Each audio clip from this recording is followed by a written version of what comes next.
Free की रेवड़ी ना बहुत ज्यादा बांट ली केजरीवाल जी ने। अब वो उसका टाइम गया कि लोगों को अगर एक एक बार गंदगी को उठवाना पड़ता है, झूठे आश्वासन देते हैं ना कि मैं बिजली, और आप मुझे बताएं ना बिजली का बिल नहीं आ रहा है, आप जाके पता करें। क्या पानी जब आएगा नहीं तो पानी का बिल कहाँ से लेंगे? पानी की व्यवस्था इतनी गंदी है। और ये सारे का सारा क्या होता है कि आप गुमराह कर सकते हो एक बार दो बार, लेकिन इस बार इनको अपने मुंह की खानी पड़ेगी। और मैंने जैसा कहा कि झाड़ू की तिलियां बिखरने वाली हैं, आप देख लेना। हमें पीने का पानी नहीं है, टॉयलेट साफ नहीं होते वहाँ सरकारी टॉयलेट, उनको तनख्वाह नहीं देता केजरीवाल, उसकी सरकार तनख्वाह नहीं देती और लोग रो रहे हैं। सीवर जाम, पानी की समस्या और बिजली के बिल 5,000 रुपए का बिल आता है, जो एक बल्ब और एक पंखा चलाते हैं। पता नहीं कहाँ से उनको बिजली वाले बिल दे देते हैं। 90,000 तक का पीछे प्रदर्शन किया था, 90,000 तक का बिल मेरे पास अभी फोन में है इन्हीं गरीब तबके का। मैं कह रहा हूँ इतना अत्याचार जो दिल्ली सरकार की केजरीवाल ने कर रखा है, मैं बिल्कुल सत्य बताता हूँ। और सत्येंद्र जैन जी यहाँ 3 दफा चुनाव जीते हैं।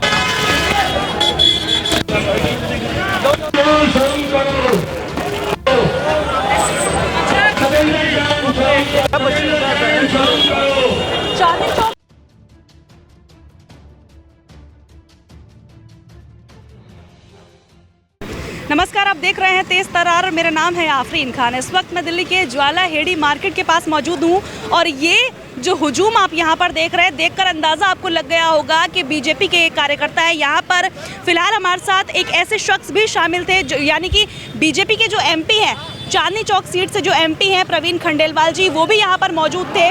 पूरी सभा यहाँ पर हम आपको दिखाएंगे, क्या कुछ हुआ वो भी दिखाएंगे, जो हमने इंटरव्यू लिया है वो भी आपको दिखाएंगे। किन मुद्दों पर बात की गई, किस चीज़ को लेकर ये जो प्रदर्शन है किया जा रहा है, केजरीवाल का पुतला आखिर क्यों फूंका गया, तमाम जानकारियाँ आपके लिए लेकर आएंगे। खबर को शेयर जरूर कीजिएगा। कहाँ रहते हैं आप? सकुर बस्ती। क्या क्या समस्या है आपके इलाके में? बहुत समस्या है जी, पानी की सब कुछ दिक्कत है, बहुत कुछ है, बहुत परेशानी है। हाँ जी। क्या वजह रही कि आपको यहाँ पर आना पड़ा, इस तरह से हाथ में बैनर्स लेने पड़े? हम परेशानी थी इसीलिए आए थे मैम, हम भी इसलिए। कब से समस्या झेल रहे हैं? समस्या तो कई साल हो गए जी, 8-7 साल हो गए। उसका कोई सॉल्यूशन नहीं मिला? कोई सॉल्यूशन नहीं मिला, आज तक नहीं मिला जी। तो इतने परेशान हो गए कि अब सड़कों पर निकलना पड़ रहा है? उनको रोड पर आ गए जी, अब कुछ नहीं है जी मैम। रोड पर आने की नौबत है कि बच्चों को रोजगार नहीं, कोई कुछ कमाई धमाई कुछ नहीं है, और महंगाई इतनी है जी पूछो मत। अच्छा नहीं होते। देखो ये सब झुग्गी कैंप के निवासी हैं, मेरे भाई हैं। मैं इनकी समस्या देखता हूं तो रोना आ जाता है। इनको पीने का पानी नहीं मिलता, ये सच बात है। शकूर बस्ती ये रेलवे स्टेशन के पीछे जो झुग्गी हैं वहाँ रहते हैं। आप चलिए, इतना बढ़िया आपका चैनल है, एक एक घर रोक के दिखाएगा। हमें पीने का पानी नहीं है, टॉयलेट साफ नहीं होते वहाँ सरकारी टॉयलेट, उनको तनख्वाह नहीं देता केजरीवाल, उसकी सरकार तनख्वाह नहीं देती और लोग रो रहे हैं। सीवर जाम, पानी की समस्या और बिजली के बिल 5,000 रुपए का बिल आता है, जो एक बल्ब और एक पंखा चलाते हैं। पता नहीं कहाँ से उनको बिजली वाले बिल दे देते हैं। 90,000 तक का पीछे प्रदर्शन किया था, 90,000 तक का बिल मेरे पास अभी फ़ोन में है इन्हीं गरीब तबके का। मैं कह रहा हूँ इतना अत्याचार जो दिल्ली सरकार की केजरीवाल ने कर रखा है, मैं बिल्कुल सत्य बताता हूँ। और सत्येंद्र जैन जी यहाँ 3 दफ़ा चुनाव जीते हैं। उन्होंने कोई काम किया हो, दिखे हों, कुछ टाइम तो जेल में रहे, अभी भी जमानत में है, प्रभु जाने क्या हो उनका आगे। लेकिन प्रभु जी जरूर कृपा करे कि भारतीय जनता पार्टी को लाए और इन जैसे गरीब लोगों को साफ पानी पीने का मिले, इनके टॉयलेट साफ हों, इनके सीवर साफ हों। और ये वही करेगा जो जिसको पता है वहाँ की समस्या। सत्येंद्र जैन तो कोठियों में रहता है, केजरीवाल कोठियों में रहता है, बंगले महल में रहता है। आपको तो 15 हज़ार रुपये, 15 लाख का उसका अभी आपने कटन देखे थे, उसके टॉयलेट देख लो 25 लाख रुपए के, उसके रसोई देख लो 2-2, 3-3 करोड़ रुपए की। तो ये गरीब तबके का कोई नहीं सोच रहा। ये केवल और केवल हमारे देश के प्रधानमंत्री माननीय नरेंद्र मोदी जी, जो हर महीने में 2 दफ़ा इनको राशन देते हैं, फ्री राशन सालों से देते आ रहे हैं, सालों से देते रहेंगे। और मैं आपके चैनल से बता दूं, आने वाले टाइम में इस पार्टी का, आम पार्टी का सुपड़ा साफ होगा।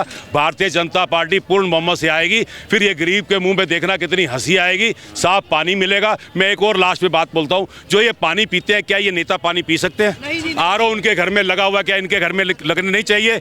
ये कहते थे बिजली फ्री, बिजली आप पानी फ्री। मैं कह रहा हूँ बिजली के बिल आ रहे हैं, मोटरें चलाते हैं, गंदा पानी आता है, इतने रो रहे हैं। मैं आपको निमंत्रण दे रहा हूँ कि आप शकूर बस्ती सीमेंट शेड जाएंगे, कल ही जाएंगे। कल ही जाइए। आपको बिल्कुल सच बात बोल रहा हूँ, झूठ हो तो मेरा दिखा देना कि शशि जेटली। आप बीजेपी से जुड़े हुए? मैं बिल्कुल झुग्गी कैंप से जुड़ा हुआ, इनके बीच में सोता हूँ, खाता हूँ, इन्हीं का सोता हूँ, इन्हीं के बीच में सोता हूँ, रहता हूँ। पर इनकी समस्या इतनी है, मैं आपसे रिक्वेस्ट कर रहा हूँ, हाथ जोड़ के जरूर आइए। आपको लोग हम कल ही आएंगे, लेकिन 2-3 सवाल, जैसा कि आपने मुझे इतनी सारी बातें बताई है, 2-3 सवाल मुझे लग रहा है मुझे पूछना चाहिए। आपने कहा कि केजरीवाल हो गए या फिर भैया थोड़ा सा पीछे हटो भाई, थोड़ा सा, केजरीवाल हो गए, सत्येंद्र जैन हो गए, या फिर आम आदमी पार्टी के कुछ नेता हो गए जो शीश महलों में रहते हैं, महंगे महंगे बंगलों में रहते हैं, तो क्या बीजेपी हो या फिर कांग्रेस हो, उनके नेता बंगलों में नहीं रहते? मेरी सुनिए, बंगलों में रहना जो अलॉटेड होता है सरकार की तरफ से, वो बात है अलग, और एक अलॉटेड को पेड़ काट के, ये बिल्कुल ऑथेंटिक बात है। मैं आपके चैनल से बोल रहा हूँ, और इतना बढ़िया चैनल आपका पूरा देश देखता है। पेड़ काट के वहाँ पर बंगला बना लिया, ये किस किताब में लिखा हुआ है? क्या ज़रूरत थी? तुम्हारा जो आजीवन हो नहीं सकता, उस सरकारी बंगले में इतने करोड़ों रुपए, 45-50 करोड़ रुपए किस बात का लगा दिया? क्यों लगाया? ये सारी मेरी जनता की गाड़ी कमाई है जो उन्होंने वहाँ पर लगाई है, और ये आपको बता रहा हूँ, यही जनता उनको हटाएगी। इसी जनता ने बनाया था, यही जनता मन बना चुकी है कि आने वाले टाइम में इस झूठी सरकार को हम हटाएंगे। बिल्कुल। एक सवाल और मेरे जहन में आया, आपने बात कही कि जो पीएम मोदी हैं वो गरीबों को राशन देते हैं। अब मेरा सवाल आपसे ये है कि क्या ये बहुत अच्छी बात है कि इतने सारे देश में गरीब जिन्हें राशन देते हैं, या फिर गरीबी को मिटाने के लिए काम करना चाहिए? आपको देखो, हमारे देश के प्रधानमंत्री जी ने अपने सारे प्रयासों से ये बिल्कुल, आप आरटीआई में डाल के देख लो, 25% लोगों को इस गरीबी रेखा से ऊपर उठाया है। अब उनको भी राशन अभी दे रहे हैं, क्योंकि बीमार एक हॉस्पिटल से छूटकर आए, जब तक उसको दवाई दारू 15-20 दिन या उसकी ख्याल नहीं रखा जाएगा, फिर बीमार पड़ जाएगा। तो उनको भी राशन दे रहे हैं, जो गरीबी से निकल के आए हैं, जो गरीब है उनको भी राशन दे रहे हैं। आने वाले टाइम में 100% ये गरीबी से ऊपर उठेंगे सभी लोग, ये मेरे देश के प्रधानमंत्री जी ने ठान रखा है। और आप देखो, एक गरीब आदमी हॉस्पिटल में जाता है, इसको बेचारे को पैसे नहीं मिलते। आयुष्मान योजना जो 5 लाख रुपए हमारे देश के प्रधानमंत्री फ्री देना चाहते हैं, केजरीवाल को क्या सांप सूख रखा है कि इस गरीब आदमी को 5 लाख रुपए क्यों नहीं खर्च करने देता? केजरीवाल उस पर ये कहते हैं कि उसको लेकर शर्तें ये हैं कि आपके घर में कोई बाइक नहीं होनी चाहिए, आपके घर में कोई फ्रिज नहीं होना चाहिए, क्या ऐसा कुछ है? आप पूछो, उनके घर में कोई बीमार होता है तो वो तो गाड़ियों में भाग जाते हैं, और गरीब आदमी बीमार होता है, उसके बाइक नहीं है या कुछ नहीं है, तो उसको 5 लाख रुपए का योगदान जो देश के प्रधानमंत्री देना चाहते हैं, कि रुक जाना चाहिए? ये सब मकारी वाली बातें आप अच्छी तरह जानते हो। जो केजरीवाल आज जितना घुमा रहे हैं ना, ये सब खुद घूमेगा। क्यों घूमेगा? क्योंकि मेरे देश के ये जो गरीब लोग हैं, इन्होंने बददुआ दे दी कि केजरीवाल जी अब आप जाओ, बीजेपी लाएंगे हम। इस बार दिल्ली में किसे देख रहे हैं आप लोग? बीजेपी। किसे देख रहे हैं दिल्ली में इस बार? बीजेपी को। बीजेपी। अरे जीतेगी भाई, जीतेगी। वोट डालते हो? हाँ जी, वोट डालते हैं। क्या चुकी वालों के सहयोग से बीजेपी जीतेगी, मेरे गरीब भाइयों के सहयोग से बीजेपी जीतेगी। बीजेपी पर भरोसा है इस बार आप? पक्का जी, पक्का भरोसा, पूरा भरोसा जी, पूरा भरोसा जी। लग रहा है बीजेपी आएगी तो आपकी समस्याएं दूर होंगी? हाँ जी, होगी, बिल्कुल 101% होगी। अभी भी हो रही है इतना। हाँ, कहाँ तक राशन मिल रहा है ये तो हम ही जानते हैं।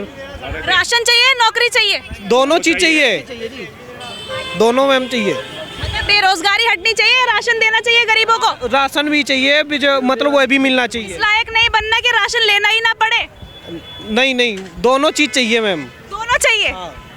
काम भी मिले, अब तो काम भी नहीं मिलता है। लायक अगर हो जाओगे कि जरूरत ही ना पड़े सरकार के राशन की, तो आने तो दो पहले। तो ऐसा ही चाहिए ना, ये बोलो ना नेताओं को नौकरियां दो, राशन नहीं मांगो, नौकरी मांगो। नौकरी तो आने तो दो मैम।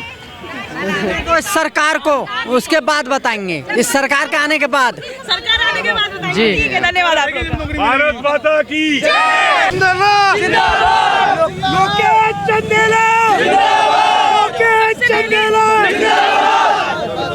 सबसे पहले इस पद यात्रा के बारे में बताइए कि आज का दिन ही क्यों चुना गया इस पद यात्रा के लिए? देखिए, ऐसा है, ये जो दिन जो चुना गया है, हमारे आदरणीय सांसद जी ने हर विधानसभा के हिसाब से प्रोग्राम सेट उन्होंने किया, और जिसकी विधानसभा के थे ये प्रोग्राम, उन्होंने सभी को इंटीमेट कर दिया कि आप लोगों ने अपनी अपनी व्यवस्थाओं के हिसाब से अपनी प्रबंध को कर लें, और अपनी क्षेत्र की जो व्यवस्थाएं हैं आप जाके लोगों को दिखाएं और लोगों को बताएं।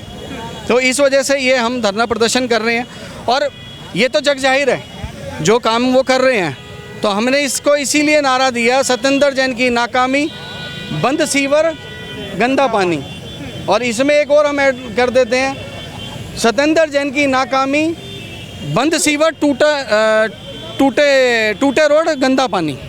तो इस तरीके का हमने स्लोगन बनाया, जिसकी वजह से क्या है कि सीवर बंद होता है तो पानी गंदा आता है, और उसकी वजह से काफ़ी लोगों को हैजा भी हुआ है, काफ़ी लोगों को बीमारी भी हुई है। तो वो जाके अगर आप डोर टू डोर पता करेंगे तो ज़्यादा अच्छा रहेगा, क्योंकि सबकी रिपोर्ट्स तो मेरे पास है नहीं। नहीं, हम निकलते हैं सर्वे पे। केजरीवाल कह रहा है कि दिल्ली में क्राइम बढ़ता जा रहा है, उस पर बीजेपी कुछ नहीं बोलती। देखिए, क्राइम के लिए तो ऐसा कुछ नहीं है कि क्राइम ना तो बीजेपी इसको बढ़ा रही है, बीजेपी रोक रही है। आपने पीछे सुना होगा हमारे आदरणीय होम मिनिस्टर साहब अमित शाह जी ने क्लियरली पुलिस को इंस्ट्रक्शन दिया कि ये पुलिस का काम है, आप जल्द से जल्द जैसे भी स्टेप्स उठा सकते हैं आप इस क्राइम को कमांड दो, बिल्कुल कस के खींच के दो। और आगे उम्मीद भी ये है कि जिस तरीके से आप हालत देख रहे हैं रोड पर, जितनी बैरिकेडिंग और जितना व्यवस्थाएं संभल रही हैं, और ये क्राइम कराने में तो मैं तो ये कहूँगा कहीं ना कहीं किसी रूप में बदनामी देने के लिए केजरीवाल जी प्लान कर रहे हैं इसको। अच्छा, एक चीज़ और बताइए, ऐसी क्या ज़रूरत आन पड़ी कि जो एमसीडी की जो गाड़ी आपने बनवाई है अपनी तरफ से पानी निकालने के लिए निकासी करनी पड़ी, क्या सरकार की गाड़ियाँ काम नहीं कर रही? देखिए, दिल्ली गवर्नमेंट की एक नाकामियाँ हैं, ये सत्येंद्र जैन जी की है।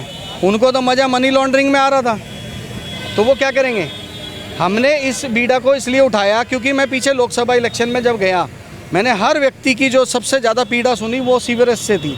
सीवर एक ऐसी व्यवस्था है, जब आप सुबह उठ के चलते हैं तो सबसे पहले आपको बाथरूम यूज़ करना है, अगर वो दुरुस्त नहीं है तो आप अपने घरों से भी नहीं निकल पाएंगे। तो मैं जब गया, लोगों की मैंने पीड़ा सुनी और हालात देखे तो हालात बहुत बुरे थे। उसको मद्देनज़र रखते हुए मैंने प्रयास भी किए, मैं जल बोर्ड में गया भी, बट जल बोर्ड वालों ने कोई सुनवाई नहीं की, क्योंकि सुनवाई तो सत्येंद्र जैन जी की करनी है, उन्होंने दिल्ली गवर्नमेंट का सुनना है। नहीं किया तो भगवान ने मुझे क्षमता दी थी, तो मैंने अपने निजी कोष से इस मशीन को बनवाया, अपनी लेबर रखी, और लेबर रखने के बाद मैं आज इस काम को निरंतर रूप में कर रहा हूँ। और आप जाकर, मैं सिर्फ कह नहीं रहा हूँ, आप जाकर लोगों से पता भी कर सकते हो। ये जो भी आप कर रहे हैं अभी, इलेक्शन आने वाले हैं, क्या इलेक्शन को देखते हुए किया जा रहा है ताकि दिल्ली की जनता का भरोसा जीता जा सके? नहीं, क्योंकि पिछले कई सालों से, तकरीबन 27 सालों से दिल्ली की जनता ने बीजेपी को नकारा है, तो क्या जनता का विश्वास जीतने के लिए ये कदम इलेक्शन से चंद दिन पहले उठाया जा रहा है? बिल्कुल, मैं आपको एक चीज़ क्लियरली बताना चाहता हूँ, जनता का विश्वास तो हम जीत चुके हैं, जैसा कि लोकसभा का रिजल्ट बताता है। और रही बात आप जो कहना चाह रहे हैं, 27 साल से हम दूर रहे, तो 27 साल से हम पर विश्वास ना करके लोगों ने धोखा ही खाया है, वो चाहे अब कांग्रेस के रूप में या आज आम आदमी के रूप में। और सिर्फ एक जो हमारे यशस्वी प्रधानमंत्री नरेंद्र मोदी जी कहते हैं, उनके नेतृत्व में मैं एक सेवक के तौर पे, पार्टी का सेवक के तौर पे काम कर रहा हूँ। जो मैंने उनसे सीखा है, एक कार्यकर्ता को अपने पार्टी के रूप में सेवक के तौर पे जो उसकी क्षमता है उसको करना चाहिए। तो मेरी जो क्षमता थी मैंने काम किया है, और ये सिर्फ इसलिए किया है कि हम अपना विश्वास जता पाएँ लोगों के ऊपर कि हम काम करने वाले हैं, हम कहने वाले नहीं हैं। तो सर, एक सवाल का जवाब दीजिए कि लोकसभा इलेक्शन में पिछली बार भी आप लोग 7 सीट जीते थे और इस बार भी जीते हैं। पिछली बार लेकिन विधानसभा चुनाव से आप लोग काफ़ी मतों से हार गए थे, तो इस बार क्या लगता है आपको, क्या आपकी राजनीति है? देखिए, क्या होता है कि फ्री की रेवड़ी ना बहुत ज़्यादा बांट ली केजरीवाल जी ने, अब वो उसका टाइम गया। अब क्या है कि लोगों को अगर एक बार गंदगी को उठवाना पड़ता है, तो जितना वो झूठे आश्वासन देते हैं ना कि मैं बिजली, और आप मुझे बताएं ना, बिजली का बिल नहीं आ रहा है, आप जाके पता करें। क्या पानी जब आएगा नहीं तो पानी का बिल कहाँ से लेंगे? पानी की व्यवस्थाएं इतनी गंदी हैं। और ये सारे का सारा क्या होता है कि आप गुमराह कर सकते हो एक बार दो बार, लेकिन इस बार इनको अपने मुंह की खानी पड़ेगी। और मैंने जैसा कहा कि झाड़ू की तिलियां बिखरने वाली हैं, आप देख लेना। लोकेश जी, युवाओं का हजूम आज आपके साथ उमड़ा हुआ है, क्या मैसेज देना चाह रहे हैं? भाई, युवा अगर साथ हैं तो ये सीधा सीधा दर्शाता है कि पूर्ण रूप से भारतीय जनता पार्टी की सरकार आ रही है। और ये आपने बिल्कुल अच्छे से देख लिया, यह हजूम तो मेरे साथ है, और जो अभी और हजूम लोगों का है, कुछ लोग आज वर्किंग डे है, लोग अपनी अपनी व्यवस्थाओं में लगे हुए हैं, नहीं तो इसका तो नतीजा आज ही आ जाना था। अगर दिल्ली की जनता आप लोगों को चुनती है तो क्या ये जो समस्याएं देखने को मिल रही है, इससे छुटकारा मिल जाएगा दिल्ली की जनता को? बिल्कुल 100% मिलेगा। और एक और सवाल मेरा है, अभी आपने फ्री की रेवड़ी की बात करी, और ऐसा मैंने सुना है कि हो सकता है कि बीजेपी भी कुछ ऐसे ऑफर्स लेकर आए जैसे कि केजरीवाल सरकार ने निकाले हो कि फ्री बसेस हो गई या फिर फ्री बिजली पानी, तो क्या आप लोग इनकार करते कि आप कोई फ्री की रेवड़ी नहीं देंगे जनता को? देखिए, इस बारे में मैं कुछ कहना नहीं चाहूँगा, क्योंकि मैं नेशनल लीडर नहीं हूँ, ये मेरे आला कमान के फैसले हैं, इसमें मैं कुछ बोलूँ वो उचित नहीं है। मैं अपनी ज़मीन को सिर्फ बता सकता हूँ कि मेरी ज़मीन विधानसभा है, तो मैं अपनी विधानसभा की बातें करूँगा, वो मेरे आले कमान का काम है। मेरी जो क्षमता थी मैंने क्षमता के साथ आपको बताया, जो मेरी क्षमता के अनुसार मैं काम कर रहा हूँ। इसे हाँ समझा जाए या फिर ना समझा जाए? नहीं, देखिए, मैं इस बारे में हाँ और ना, वो आप जाएं और मेरे आला कमान से पूछें। और व्यवस्थाएं भाजपा लोगों के लिए अच्छा ही करती है, और जो आज कर रही है वो भी अच्छा है, और जो आगे करेगी वो भी अच्छा है। ठीक है, दो आखिरी सवाल मेरे आपसे होंगे। अगर आप लोग भी ये फ्री वाली स्कीम्स लेकर आते हैं तो जिस तरह से बीजेपी लगातार कहते हैं कि आम आदमी पार्टी जनता को फ्री की रेवड़ी दे रही है, आप लोग देंगे तो क्या वो फ्री की रेवड़ी नहीं होगी? दूसरा सवाल मेरा ये होगा, अगर दिल्ली की जनता आप पर भरोसा दिखाती है तो क्या ऐसी चीज़ें हैं, क्या ऐसे मुद्दे हैं जिनके ऊपर आप चाहेंगे कि लोग आपको वोट दें? देखिए, हमारी क्या है कि एक कार्यकर्ता के रूप में मैंने कार्यकर्ता की सोच और पार्टी की सोच को दर्शाया है कि हम लोग क्या सोच रखते हैं।